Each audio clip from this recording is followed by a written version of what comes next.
I used to work as a janitor in an old hospital in Boston. The building has been standing since the Dutch era, with many rooms that are no longer used, but still need to be cleaned regularly. One of them is waiting room D.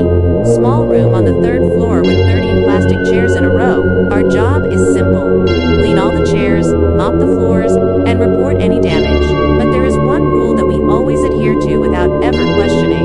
Don't touch seat number 13. At first, I thought this was just superstition, but all the night shift officers always warn with a serious face. When you mop the floor, mop it up to chair 12, then move on to the other side. Don't go near chair 13 at 12 midnight, they said. Why?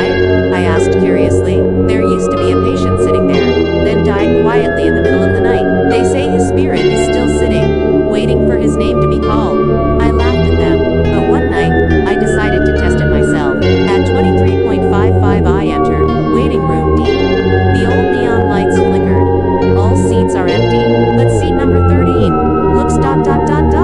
different, darker, like it doesn't absorb light.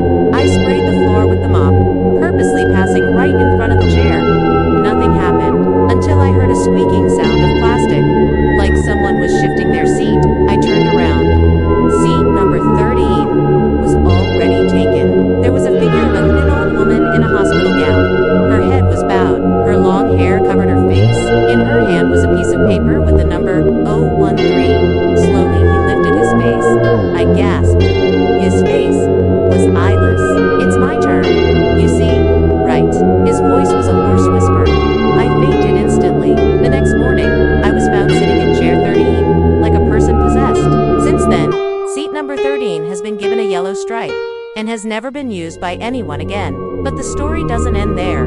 It is said that every night of the 13th on the full moon, someone is still seen sitting there, the figure of an old woman, holding cue number 013, waiting for her name to be called for eternity. The hospital has now been renovated.